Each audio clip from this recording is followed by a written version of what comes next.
नमस्कार साथियों, जय हिंद। आप सभी का स्वागत है RLG स्टडी यूट्यूब चैनल में।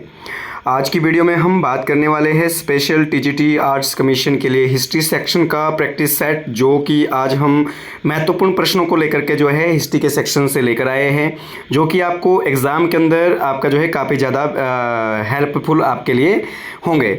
तो इस वीडियो में हम ऐसे महत्वपूर्ण प्रश्नों को लेकर के आए हैं कि जो अभी हाल ही में हिमाचल प्रदेश के अंदर टीजीटी का जो कमीशन करवाया जाएगा, जिसमें कि आपका स्पेशली टीजीटी आर्ट्स, वैसे तो ये ऑल कॉम्पिटिटिव एग्जाम के लिए जो है ये आपके टॉपिक जो है, ये जो आपके क्वेश्चन है काफ़ी ज़्यादा वैल्यूएबल होने वाले हैं, परंतु स्पेशली टीजीटी आर्ट्स कमीशन जिनका है उनके लिए जो हिस्ट्री का जो ये सेक्शन है ये काफ़ी ज़्यादा इंपॉर्टेंट होने वाला है दोस्तों।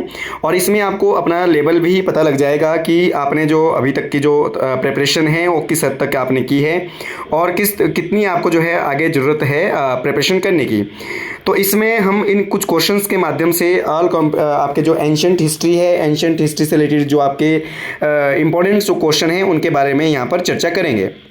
तो इसमें फर्स्ट जो क्वेश्चन दिया गया है आपको, क्वेश्चन नंबर 1 जो है यहाँ पे दिया गया है।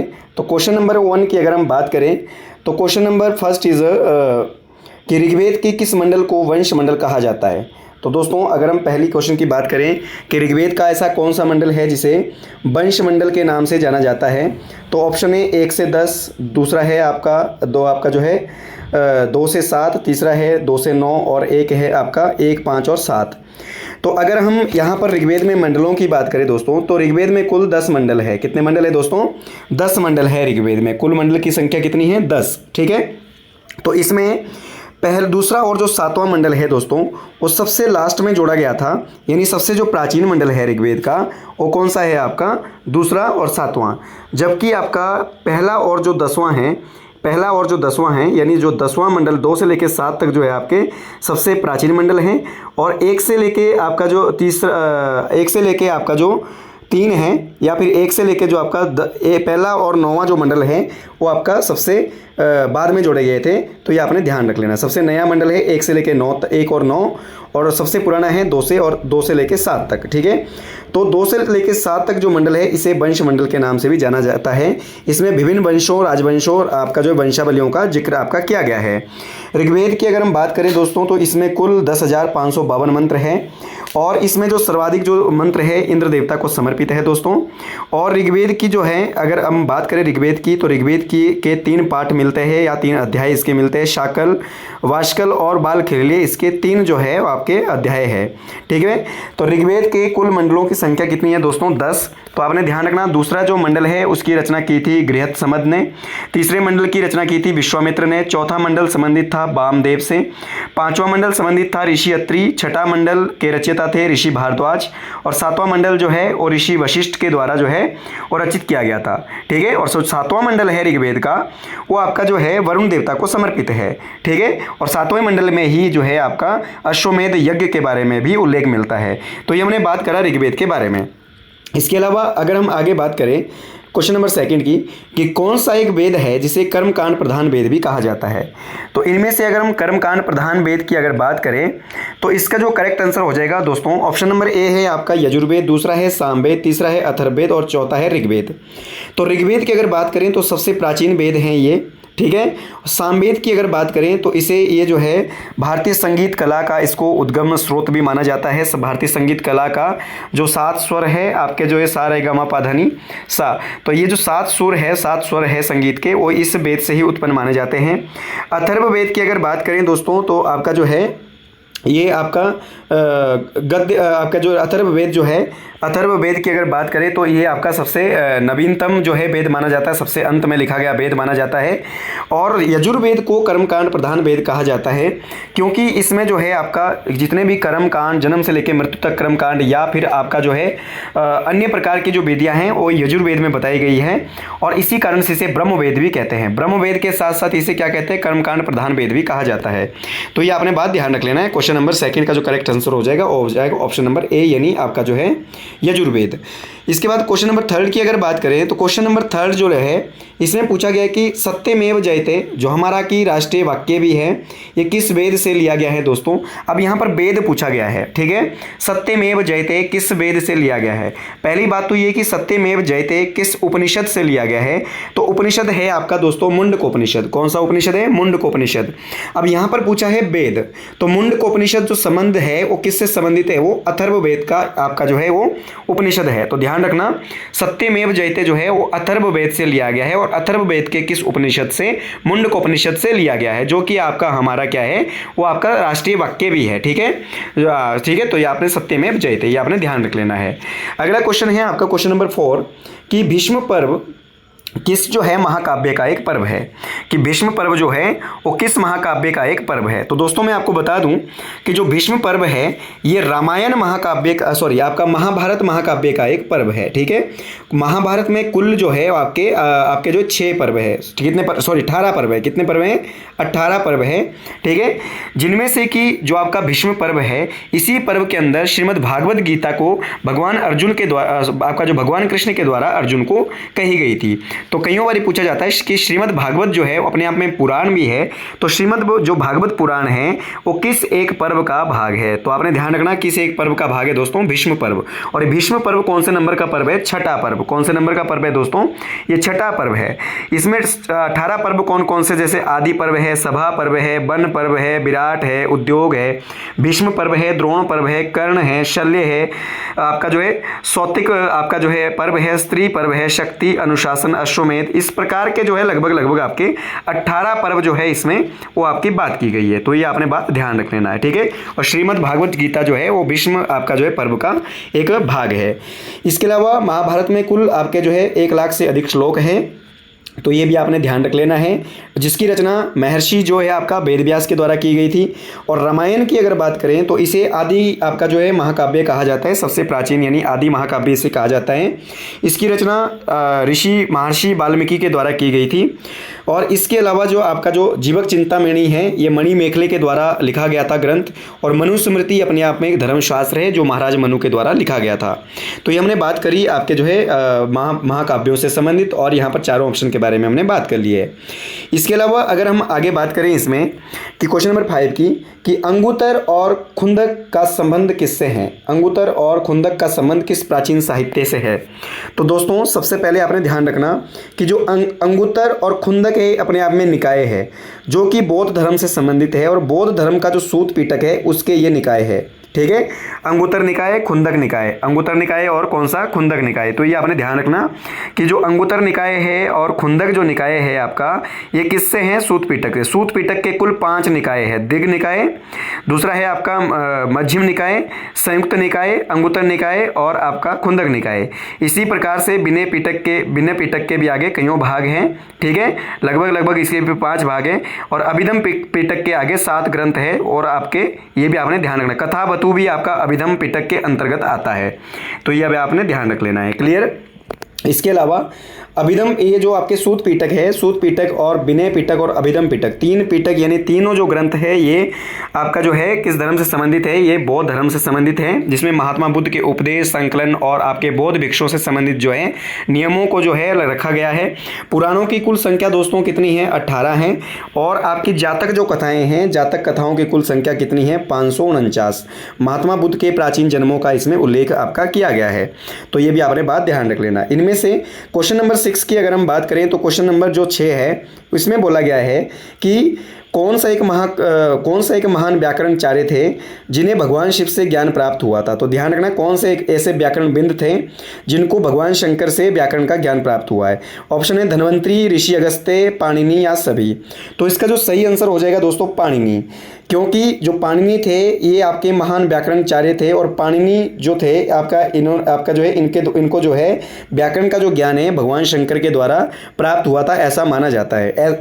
इसमें अगर ऋषि अगस्त्य की बात करें दोस्तों तो इनको जो है भारत में, उत्तर भारत में आर्य संस्कृति, दक्षिण भारत में आर्य संस्कृति का लाने का जो श्रेय है ऋषि अगस्त्य को जाता है। इनको भी भगवान शंकर के द्वारा तमिल शिक्षा जो है वो मौखिक रूप से दी गई थी, ऐसा कहा जाता है, ठीक है। और और ऐसा इसीलिए कहते हैं कि अगर उत्तर में ऐसा कहते हैं कि जितना आपका उत्तर का ज्ञान एक तरफ और दक्षिण का ज्ञान अगस्त्य ऋषि एक तरफ, ठीक है। उत्तर भारत में जितनी भी शक्तियां हैं उनको अगर एक तरफ रखा जाए, उत्तर भारत का ज्ञान एक तरफ रखा जाए और दक्षिण भारत में अगले ऋषि अगस्त्य को बिठाया जाए तो ऋषि अगस्त्य का जो भार है काफी ज्यादा, क्योंकि इनको जो है भगवान शंकर के द्वारा तमिल की शिक्षा दी गई थी दोस्तों, ठीक है। और जो महर्षि वाल्मीकि के द्वारा जो लिखित रामायण है, वो जो महर्षि वाल्मीकि के द्वारा जो या फिर रामानंद सागर के द्वारा जो रचित जो आपका रामायण का जो नाटक है वो भी आपका इनके द्वारा लिखित रामायण से कुछ उसके अंश लिए गए हैं दोस्तों। तमिल रामायण प्लस आपका रामानंद सागर से वाल्मीकि रामायण का वो मिक्सचर है जो रामानंद सागर के द्वारा रचित किया गया था, ठीक है। तो इसका सही आंसर हो जाएगा आपका ऑप्शन नंबर सी यानी आपका पाणिनि। इसके अलावा अगर हम आगे बात करें क्वेश्चन नंबर 7 की, तो इसमें पूछा गया था कि यहाँ पर आपने सही मिलान करना है कि रामचरित, ठीक है। यहाँ पर रामचरित की बात की गई, रामचरित ग्रंथ किसके द्वारा लिखा गया, न्याय भाष्य किसके द्वारा लिखा गया, और आपका कैंग्यूर और तंग्यूर जो ग्रंथ है किसके द्वारा लिखा गया, और सौदरानंद ग्रंथ जो है किसके द्वारा लिखा गया। तो इसमें आपने सही मिलान करना है कि इसमें से सही मिलान कौन कौन से है दोस्तों। तो रामचरित जो ग्रंथ है ये संध्याकर नंदी के द्वारा लिखा गया था, बिल्कुल करेक्ट इसका मिलान है। न्याय शास्त्र और कामसूत्र, न्याय भाष्य और कामसूत्र, ये दोनों जो ग्रंथ है ऋषि वत्सायन के द्वारा लिखे गए थे, तो ये भी आपका बिल्कुल करेक्ट है। कैंग्यूर और तंग्यूर दो बौद्धिस्ट आपके ग्रंथ हैं जो हिमाचल प्रदेश का जो आपका धनकर मोनेस्ट्री है, जो आपका हिमाचल प्रदेश के अंदर जो धनकर मोनेस्ट्री है वहाँ पर अभी भी ये संरक्षित ग्रंथ है कैंग्यूर और तंग्यूर। ये आपके बौद्ध जो आपके प्रमुख जो आपके लेखक थे तारानाथ के द्वारा लिखे गए थे, ये भी बिल्कुल करेक्ट है। और सौदरानंद जो लिखा गया था अशोक घोष के द्वारा लिखा गया था, ठीक है। तो ये भी बिल्कुल करेक्ट है। तो इसका क्या आ जाएगा, सभी आपके सही मिलान है, सभी आपके सही है, ठीक है। तो ये हो जाएगा क्वेश्चन नंबर 7। तो आपने यहाँ से ध्यान रखना, ये जो आपके क्वेश्चंस है आने वाले एग्जाम में आपके खासकर जिनका टीजीटी कमीशन का एग्जाम है, टीजीटी आर्ट्स स्पेशली, उनके लिए काफ़ी ज़्यादा वैल्यूएबल ये वीडियो होने वाली है। तो कंप्लीट आप वीडियो को वॉच कर लीजिएगा। पूरा टेस्ट हम यहाँ पर 200 मार्क्स का 200 क्वेश्चन जो है आपके जो है अलग अलग पार्ट में इसको सॉल्व करेंगे, ठीक है। क्योंकि अगर एक वीडियो में हम जो है 200 क्वेश्चन को यहाँ सॉल्व करना थोड़ा चुनौतीपूर्ण कार्य रहेगा, तो इसको हम थोड़े थोड़े करके जो है अलग अलग पार्ट में अलग अलग वीडियो के पार्ट में सॉल्व करेंगे, ठीक है। तो यहाँ आज की सेक्शन में हम केवल हिस्ट्री का सेक्शन जो है वो सॉल्व करने वाले हैं, ठीक है। तो ये था क्वेश्चन नंबर 7। क्वेश्चन नंबर 7 का आंसर हो जाएगा ऑप्शन नंबर डी यानी ऑल ऑफ दिस, ठीक है। सभी आपका मेल सही है, क्लियर। क्वेश्चन नंबर अगर 8 की बात करें तो दोस्तों ये इंडस वैली सिविलाइजेशन से रिलेटेड क्वेश्चन है। क्वेश्चन नंबर 8 क्या कह रहा है कि हड़प्पा सभ्यता का कौन सा ऐसा केंद्र था जहां से बक्राकार ईंटों के साक्ष्य प्राप्त हुए हैं, ठीक है। कि हड़प्पा सभ्यता का कौन सा ऐसा क्षेत्र था जहां से बक्राकार मतलब टेढ़ी मेढ़ी ईंटें, ठीक है, जिनका आकार समान नहीं था, तो ऐसा कौन सा केंद्र था। तो दोस्तों इसमें अगर हम बात करें कोटदीजी की, तो ये व्यापार के लिए प्रसिद्ध था काफ़ी ज़्यादा, ठीक है। कोटदीजी अपने आप में काफ़ी जो व्यापार है इंडस वैली सिविलाइजेशन का, उसका व्यापार का प्रमुख केंद्र इसको माना जाता था। चनोदलों की अगर बात करें तो ये पाकिस्तान सिंध पाकिस्तान में स्थित है। मनके बनाने के लिए प्रसिद्ध था ये, ठीक है। और आपका जो है चनोदलो जो है मनके बनाने के उद्योग के लिए प्रसिद्ध था, ठीक है। राखीगढ़ की अगर बात करें तो ये आपका भारत के अंदर हड़प्पा का सबसे बड़ा केंद्र है। भारत के अंदर हड़प्पा सभ्यता का सबसे बड़ा केंद्र है, तो ये आपने ध्यान रख लेना है राखीगढ़, ठीक है। जबकि पूरी सभ्यता का सबसे बड़ा केंद्र कौन सा है, हड़प्पा। और हड़प्पा सभ्यता का खोजा गया पहला केंद्र भी था दोस्तों। इसका जो सही आंसर हो जाएगा बनावली। बनावली से जो ईंटों का आकार है वो बिल्कुल सेम अवस्था में नहीं मिला है। वहाँ से मिलने वाली जो ईंटें हैं, कोई छोटी, कोई बड़ी, कोई टेढ़ी, कोई मेढ़ी, आपकी जो है इस प्रकार की ईंटों के साक्ष्य यहाँ से मिले हैं। तो इसीलिए इसका जो सही आंसर हो जाएगा वो हो जाएगा ऑप्शन नंबर डी। और ये बारीक कपड़ा बुनने के लिए भी आपका जो है बारीक कपड़े बुनने के अवशेष भी यहाँ से मिले हैं। कहाँ से, बनावली से, क्लियर। ये था क्वेश्चन नंबर आपका 8। क्वेश्चन नंबर 9 की अगर बात करें, सिंधु सभ्यता के किस केंद्र से क्रीड़ा स्थल का साक्ष्य प्राप्त हुए। क्रीड़ा स्थल मतलब या फिर खेल का मैदान आप कह सकते हैं, तो ऐसा इनमें से कौन सा था। तो दोस्तों सबसे पहले अगर लोथल की बात करें तो हड़प्पा सभ्यता का पतन केंद्र इसे कहते हैं।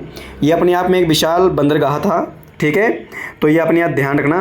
रंगपुर, ऐसा कहते हैं कि लोथल के पतन होने के पश्चात जो है वहाँ के लोगों ने रंगपुर बस्ती बसाई थी। ये गुजरात में आपका स्थित है, साबरमती नदी के किनारे, दोनों केंद्र, ठीक है।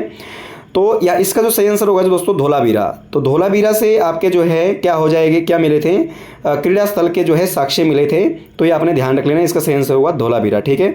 और हड़प्पा के बारे में आपको पता ही है कि हड़प्पा जो है हड़प्पा सभ्यता का पहला खोजा गया केंद्र था, जिसकी खोज सन 1921 में दयाराम साहनी के द्वारा की गई थी।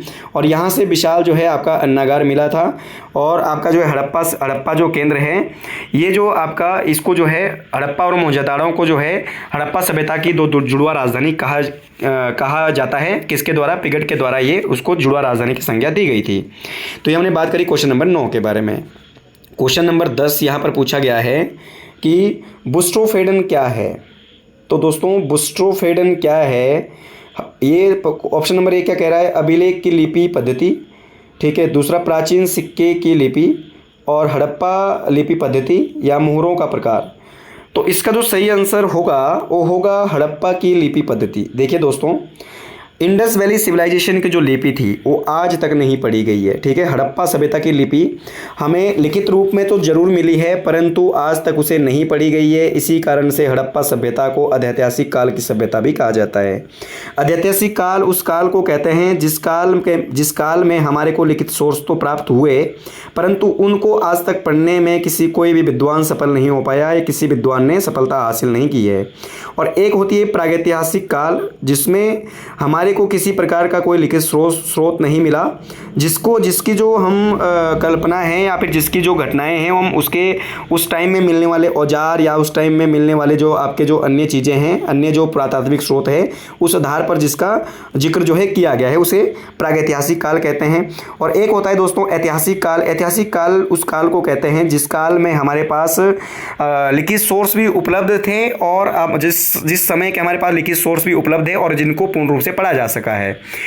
तो ये बुस्ट्रोफेडन क्या है, देखो ये हड़प्पा की जो लिपि पद्धति है, जो हड़प्पा की लिपि है वो कैसी थी दोस्तों, चित्रात्मक। कैसी थी, चित्रात्मक। ये इसका आपकी जो है चित्रों की तरह आपकी जो है लिखी जाती थी इस तरीके से, ठीक है। चित्रों के माध्यम से ये चित्रात्मक थी, पिक्टोग्राफी थी।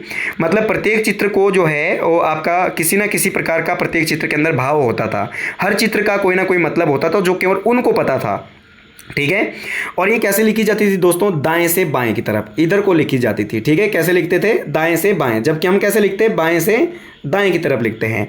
तो इसी लिपि पद्धति को क्या कहते थे, बुस्ट्रोफेडन कहते थे। तो ये भी आपने बात ध्यान रख लेना, बुस्ट्रोफेडन क्या है, हड़प्पा वासियों के द्वारा लिखी गई लिपि को बुस्ट्रोफेडन कहा जाता था। इसके अलावा क्वेश्चन नंबर अगर 11 की हम बात करें तो क्वेश्चन नंबर 11 में क्या बोला गया है दोस्तों, रोजड़ी और देशलपुर हड़प्पा केंद्र कहाँ पर स्थित है, कहाँ पर आपके हड़प्पा केंद्र स्थित है। कौन कौन से, रोजड़ी और आपका देशलपुर हड़प्पा के जो केंद्र है कहाँ पर स्थित है, ये अफगानिस्तान में है। तो दोस्तों अफगानिस्तान में आपके शुर्तगेही और मुंडीक है। और आपका जम्मू कश्मीर में मुख्यतः केंद्र है आपका मांडा। उत्तर प्रदेश में अगर हम बात करें आलमगीरपुर है, तो ये आपका उत्तर प्रदेश पड़ता है।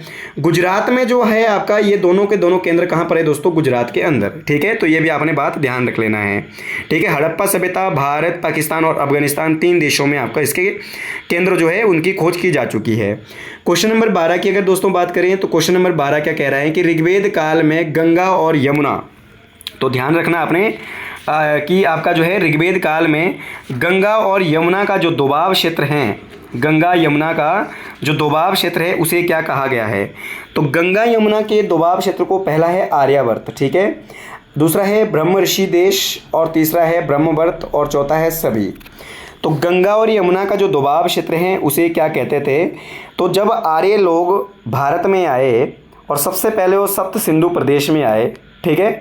तो इसके बाद जब जब भारत में आने के पश्चात आर्यों ने अफगानिस्तान के बाद जो है पंजाब, पश्चिमी उत्तर प्रदेश और सतलुज तथा यमुना के बीच के क्षेत्र में निवास किया, तब भारत क्या कहलाया था, ब्रह्मवर्त। यानी जब जो है आर्य लोग क्या है सतलुज और यमुना के बीच में उन्होंने निवास किया भारत के अंदर में, तब वो क्या कहलाए, तब उन्होंने उस क्षेत्र को क्या कहा, ब्रह्मवर्त। ठीक है, क्या कहा, ब्रह्मवर्त। और जब वो गंगा और यमुना के दोबाव के बीच में उन्होंने निवास किया तब उन्होंने क्या कहा उसको, ब्रह्मवर्त, क्या सॉरी ब्रह्म ऋषि, ब्रह्म ऋषि। ठीक है, तब क्या कहा उसको, ब्रह्म ऋषि। और जब लगभग संपूर्ण भारत में आर्यों ने अपनी संस्कृति को प्रचारित प्रसारित किया तब उन्होंने भारत को नाम दिया आर्यावर्त। क्या नाम दिया, आर्यावर्त। तो ये आपने बात ध्यान रख लेनी है। ठीक है, जब उनका आर्यों का जो निवास है, ध्यान रखें, जब आर्यों का निवास सतलुज और किसके बीच का था, आपका जो है यमुना के बीच का था, सतलुज और यमुना के बीच का जब क्षेत्र था तब जो है तब भारत क्या कहलाया था, आर्यों ने भारत को क्या नाम दिया, ब्रह्मवर्त। ठीक है, और जब गंगा और यमुना के बीच का दोबाव क्षेत्र में आर्यों ने निवास किया तब उसे नाम दिया ब्रह्मर्षि देश। और जब संपूर्ण भारत में उन्होंने अपनी संस्कृति का प्रचार प्रसार किया तब उसे नाम दिया आर्यावर्त। ठीक है, तो ये आपने बात ध्यान रख लेना है। नेक्स्ट क्वेश्चन, क्वेश्चन नंबर 13 की अगर बात करें तो क्वेश्चन नंबर 13 में बोला गया है कि ऋग्वेद में गंगा का वर्णन एक बार किया गया है जबकि यमुना का वर्णन कितने बार किया गया है। गंगा सबसे ज़्यादा जो वर्णन हुआ है ऋग्वेद में वो हुआ है किसका, आपका जो है सिंधु नदी का। किसका नदी का वर्णन हुआ है दोस्तों, सिंधु नदी का। तो सबसे प्रमुख जो नदी थी ऋग्वेदिक काल की वो कौन सी थी, सिंधु नदी। जबकि सबसे पवित्र नदी कौन सी थी दोस्तों, वो थी आपकी सरस्वती, जिसे कि आपका जो है क्या कहा गया है, नदी तमा शब्द के नाम जो संज्ञा उसमें दी गई है। तो इसमें यमुना नदी का जो वर्णन हुआ है दोस्तों ऋग्वेद में केवल 3 बार हुआ है। कितने बार हुआ है, 3 बार। ये आपने बात ध्यान रख लेना। ऋग्वेद में कुल 25 नदियों का उल्लेख मिलता है।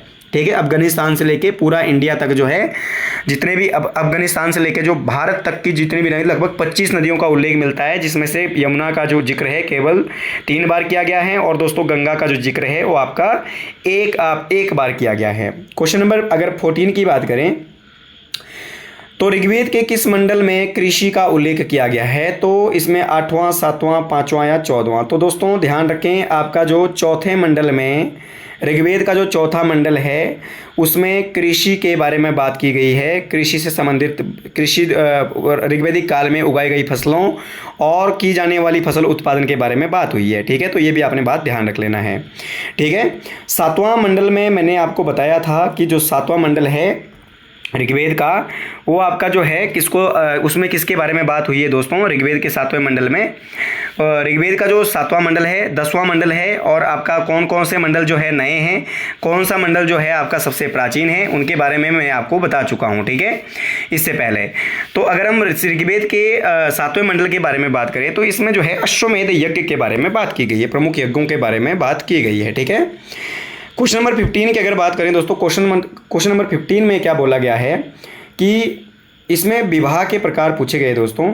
तो बलपूर्वक कन्या का अपहरण करके उससे विवाह करना किस प्रकार का विवाह है, तो दोस्तों उसे कहते हैं राक्षस विवाह। क्या कहते हैं, राक्षस विवाह। तो ये आपने ध्यान रखना, मनुस्मृति के अंदर कुल विवाह के 8 प्रकार बताए गए हैं। ऊपर के जो 8 विवाह है, ऊपर के जो 4 विवाह है, स्टार्टिंग के जो 4 विवाह है दोस्तों उसे प्रशंसनीय माना गया है और जो आपका जो लास्ट के 4 विवाह है उसे निंदनीय माना गया है। ठीक है, तो ये भी आपने बात ध्यान रख लेना। मनुस्मृति के अंदर आपको 8 के जो विवाह के प्रकार है वो आपके मिल जाएंगे। गंधर्व विवाह क्या होता है, प्रेम पूर्वक किया जाने वाला विवाह। ठीक है, तो ये जो असुर विवाह है, पिशाच विवाह, राक्षस विवाह, ये आपके प्रमुख जो विवाह है वो सारे के सारे जो विवाह है वो निंदनीय विवाह माने गए। ठीक है, इसके अलावा नेक्स्ट क्वेश्चन की अगर बात करें तो इनमें से कौन सा विवाह प्रशंसनीय है, तो इनमें से कौन सा विवाह प्रशंसनीय है, तो फर्स्ट इसमें आएगा आर्ष विवाह। कौन सा विवाह है दोस्तों, आर्ष विवाह। तो आर्ष विवाह फर्स्ट के 4 विवाह में आता है, तो इसीलिए ये प्रशंसनीय है। और बाकी के जो ये आपका इसमें गंधर्व विवाह है, राक्षस विवाह है, पिशाच विवाह, एक और है असुर, एक कौन सा है, असुर विवाह। ठीक है, तो ये आपके क्या है, आपके निंदनीय विवाह है। जबकि प्रशंसनीय कौन सा है, आर्ष विवाह। इसके अलावा देव विवाह है, ठीक है, प्रजापति विवाह है। ठीक है, तो इस प्रकार के विवाह ये कैसे प्रशंसनीय विवाह है। ठीक है, इसके अलावा क्वेश्चन नंबर 17 की अगर बात करें तो इसमें पूछा गया कि किस जनपद की राजधानी विराटनगर थी, तो यहाँ पर इसका जो सही आंसर हो जाएगा वो हो जाएगा आपका अवंती। ठीक है, और आपका सॉरी अवंती नहीं, मत्स्य, क्या हो जाएगा, मत्स्य की राजधानी कहाँ थी, विराटनगर। ठीक है, और इसी विराटनगर में पांडवों ने अज्ञातवास जो है वो आपका पूरा किया था, तो ये भी आपने बात ध्यान रख लेनी है। ठीक है, इसके अलावा अवंती की अगर बात करें तो ये उज्जैन की राजधानी थी आपकी, उज्जैन, और आपका जो है उत्तरी उज्जैन जो आपका अवंती की जो राजधानी थी वो थी उज्जैन और माहिष्मती। तो ये भी आपने ध्यान रख लेना है मगध काल में, महाजनपद काल में। इसके अलावा क्वेश्चन नंबर अगर 18 की बात करें तो क्वेश्चन नंबर 18 में क्या बोला गया है कि अजातशत्रु की पत्नी बाजीरा का संबंध किस एक जनपद से था? तो वो था दोस्तों किसे, कौशल जनपद से। कौशल जो जनपद था उसका जो प्रमुख शासक था वो था प्रसेनजीत। ठीक है, प्रसेनजीत ने अपनी बहन का जो विवाह है वो आपका बिंबिसार से करवाया था और आपका जो है दहेज में क्या दिया गया था, कांशी दिया गया था। और बाद में प्रसेनजीत जब अजातशत्रु ने अपने पिता बिंबिसार की हत्या कर दी थी तो प्रसेनजीत ने काशी का जो प्रदेश है वापस लेने की बात की थी कि हमें उनको जो है काशी का प्रदेश वापस चाहिए। तो इसी कारण से आपका जो है अजातशत्रु और बिंबिसार के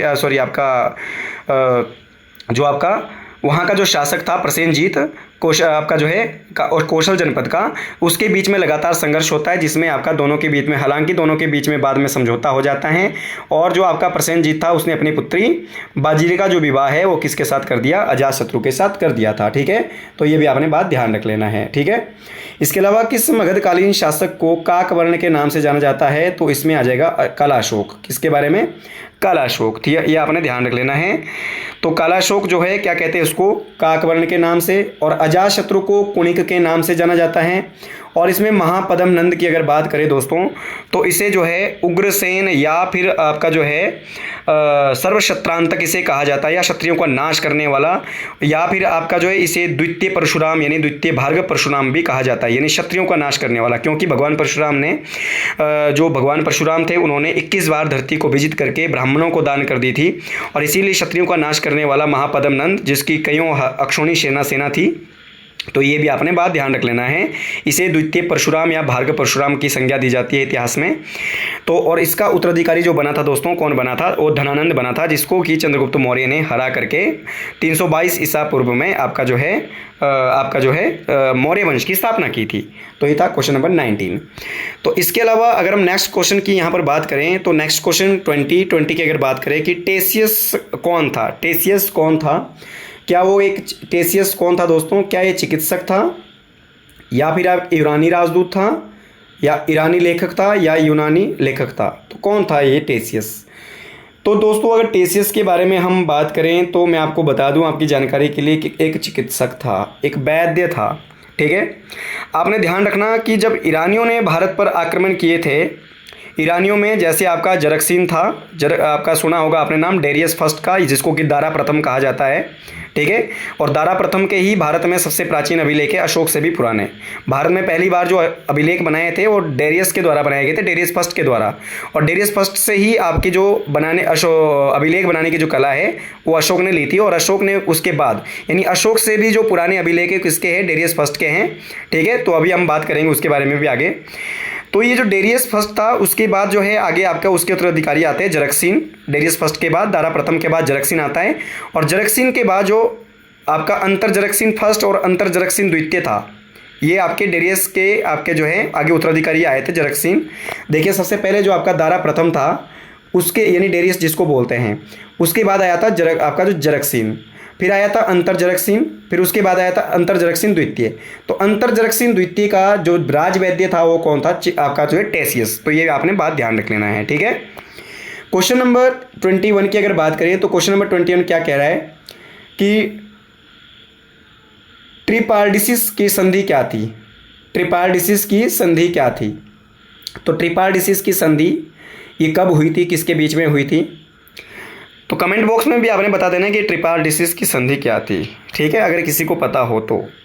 अदरवाइज ट्रिपार्डिसिस की जो संधि थी मैं आपको बता दूं कि संधि हुई थी 300 आपका जो है 21 ईसा पूर्व में, 321 ईसा पूर्व में हुई थी। पहले ये संधि थी क्या समझ लीजिए, जब सिकंदर की मृत्यु हुई 323 ईसा पूर्व में बेबीलोन सभ्यता में, तब जो सिकंदर के जो भारत में जितने भी सेना नायक थे या फिर जो आपके जितने भी उसके सेनापति थे उनमें उत्तराधिकार युद्ध हो जाता है। और उत्तराधिकार युद्ध के पश्चात ये निर्णय लिया गया कि सिकंदर का जो साम्राज्य है इसका बंटवारा किस किस तरीके से किसके किसके बीच में किया जाएगा। ठीक है, तो उसी को लेकर के सिकंदर के साम्राज्य को बंटवारा करने के संदर्भ में ये जो संधि है सिकंदर के उत्तराधिकारियों के बीच में हुई थी, उसके सेनापतियों के बीच में हुई थी, उसी को कहा जाता है ट्रिपार्डिसिस की संधि, जो कब हुई थी 321 ईसा पूर्व में। तो ये आपने बात ध्यान रख लेना है यहाँ पर। क्लियर। क्वेश्चन नंबर 22 की अगर इसमें बात करें तो क्वेश्चन नंबर 22 क्या कह रहा है कि मौर्य काल में प्रतिष्ठा कौन था? मौर्य काल में प्रतिष्ठा कौन था? तो दोस्तों मौर्य काल में जो प्रतिष्ठा होता था वो कोषाध्यक्ष होता था, धर्माधिकारी होता था, या वन विभाग का अधिकारी होता था, या फिर न्यायाधीश होता था। इसका सही आंसर होगा न्यायाधीश। ठीक है, आपने ध्यान रख लेना। ये कौन होता था? फौजदारी मुकदमे की ये सुनवाई करता था, लड़ाई झगड़ा वाद विवाद के बारे में। ठीक है, तो इस प्रकार की जो सुनवाई जो मुकदमे को देख रेख करता था उसे कहते थे प्रदेष्टा। क्या कहते थे दोस्तों? प्रदेष्टा। तो ये मौर्य काल में प्रदेष्टा कौन होता था? न्यायाधीश। क्वेश्चन नंबर 22 का जो सही आंसर है होगा ऑप्शन नंबर बी। इसके अलावा अगर हम 23 की बात करें, क्वेश्चन नंबर 23, तो 23 में क्या बोला गया है दोस्तों कि कॉइन्स ऑफ इंडिया बुक के लेखक कौन थे? जेम्स प्रिंसेप, चार्ल्स मैसन या अलेक्जेंडर कनिंघम? तो इसके सही जो आंसर रहेगा अलेक्जेंडर कनिंघम। ठीक है, अलेक्जेंडर कनिंघम भारतीय पुरातात्विक विभाग के निर्देशक और भारतीय पुरातात्विक विभाग के संस्थापक कौन थे? अलेक्जेंडर कनिंघम, जिन्होंने कॉइन्स ऑफ इंडिया नामक पुस्तक लिखी। जेम्स प्रिंसेप ने सबसे पहले 1837 में अशोक के अभिलेख पढ़ने में सफलता प्राप्त की थी। ठीक है, और जो चार्ल्स मैसन है इसने 1826 में पहली बार जो है हड़प्पा टीले का उल्लेख किया था दोस्तों, ध्यान रखने बात। तो ये था आपका क्वेश्चन नंबर 23 के बारे में। क्वेश्चन नंबर 24 यानी लास्ट क्वेश्चन, इस सीरीज का लास्ट क्वेश्चन अगर हम देखें तो निम्नलिखित में से अशोक आपका जो है अभिलेखों को कालक्रम से लगाना है यहाँ पे। तो जैसा कि मैंने आपको बताया था कि अशोक से भी जो प्राचीन अभिलेख हैं वो किसके हैं? वो आपके डेरियस फर्स्ट के। तो दोस्तों ये सारे के सारे अभिलेख जो है, चाहे वो पर्सिपोलिस का जो अभिलेख है, ठीक है, बोगजकोई का अभिलेख है, बेहिस्तून का अभिलेख है, या नक्शे रुस्तम का अभिलेख है, ये सारे के सारे अभिलेख हैं वो जो प्राचीन है दारा फर्स्ट के अभिलेख है, डेरियस फर्स्ट के अभिलेख हैं, जो उसने जो है भारत से बाहर यानी अफगानिस्तान और अफगानिस्तान से आपके प्राप्त हुए हैं। ठीक है, तो इनको आपने सीरियस सीक्वेंस वाइज लगाने हैं कि पहले कौन सा था, उसके बाद कौन सा बनाया, कालक्रम के अनुसार लगाना है। तो सबसे पहला जो अभिलेख था, सबसे प्राचीन जो है इनमें से, वो है बोगजकोई का अभिलेख। तो यानी आपका डी यानी 4। ठीक है, तो देखिए यहाँ पर भी आपका 4 है, यहाँ पर भी आपका 4 है, यानी आपके 2 ऑप्शन तो यहाँ पर आपके कट हो गए। ठीक है, तो आपके पास 50-50 बचता है अभी। इसके पश्चात आपका दूसरा था आपका, उसके बाद जो है बेहिस्तून का अभिलेख, इसके बाद डी के बाद सी यानी 3। ठीक है, तो इसके बाद 3, तो 3 भी यहाँ पर भी है और यहाँ पर भी है। उसके बाद अगला है आपके पास, इसके बाद अगला जो है सबसे प्राचीन था वो था पर्सिपोलिस का अभिलेख। ठीक है, पर्सिपोलिस का अभिलेख। ठीक है, पर्सिपोलिस का अभिलेख, तो ये हो गया आपका ए यानी 1। ठीक है, तो ए का कहाँ है आपका? यहाँ पर 4 3 1 2, तो option number B is correct answer. और लास्ट कौन सा था? बेहिस्तून। ध्यान रखना दोस्तों कालक्रम के हिसाब से, पहला था बोगजकोई, दूसरा था आपका बेहिस्तून, और तीसरा था आपका पर्सिपोलिस, और चौथा था आपका नक्शे रुस्तम। तो ये हमने हिस्ट्री की सीरीज में बात किया है दोस्तों इंपॉर्टेंट क्वेश्चंस के बारे में, कि किस प्रकार के जो क्वेश्चंस है, किस तरीके से हिस्ट्री के अंदर टीजीटी कमीशन में जो है काफ़ी ज़्यादा वैल्यूएबल क्वेश्चंस या इंपॉर्टेंट क्वेश्चंस है, किस तरीके से आने की संभावना है। तो ये आपने ध्यान रख लेना, अच्छे से अपनी जो है प्रिपरेशन रखना है, और लगातार जो है आपके अपनी प्रिपरेशन जो है लगातार बनाए रखना है, कॉन्टिन्यूटी बनाए रखना है। पेपर चाहे एग्ज़ाम चाहे कभी भी हो, कभी भी आपका एग्ज़ाम हो सकता है। ठीक है, तो इस तरीके से ऑल द बेस्ट सभी एस्पिरेंट्स के लिए, और लगातार जो है आपकी जो है तैयारियां बनाए रखें, और लगातार हमारे साथ बने रहने के लिए अगली सीरीज में हम लेकर आएंगे हिमाचल आपका जो है ज्योग्राफी सेक्शन की, ज्योग्राफी से किस प्रकार के जो है क्वेश्चंस आपके देखने को मिलेंगे। उसके बाद पॉलिटिकल साइंस के भी हम यहाँ पर इसी तरीके से जो है प्रैक्टिस सेट जो है सॉल्व करेंगे, मॉक टेस्ट लगाएंगे। तो लगातार बने रहिए हमारे साथ जो है जुड़े रहिए, और इस तरीके की जो है इंपॉर्टेंट क्वेश्चन लगातार लेकर आएंगे आपके बीच में, और उसके ऊपर जो है विस्तार पूर्वक जो है चर्चा भी करेंगे। तो दोस्तों अगर वीडियो आपको पसंद आई है तो लाइक कर लीजिएगा, और अगर किसी प्रकार आपको डाउट रहता है तो कमेंट बॉक्स में जरूर कर दीजिएगा, क्योंकि कमेंट सेक्शन से ही आपकी जो है आपका पता चल पाएगा कि आपको समझ आ रहा है या नहीं आ रहा है, आपके लिए वैल्यूएबल है या नहीं है। ठीक है, तो कमेंट आपने जरूर करना है, वीडियो को लाइक करना है, शेयर करना है, और चैनल को सब्सक्राइब आपने जरूर करना है। अगर आपने चैनल को सब्सक्राइब नहीं किया है तो सब्सक्राइब जरूर करना है। तो इसी के साथ जय हिंद, जय भारत, जय हिमाचल।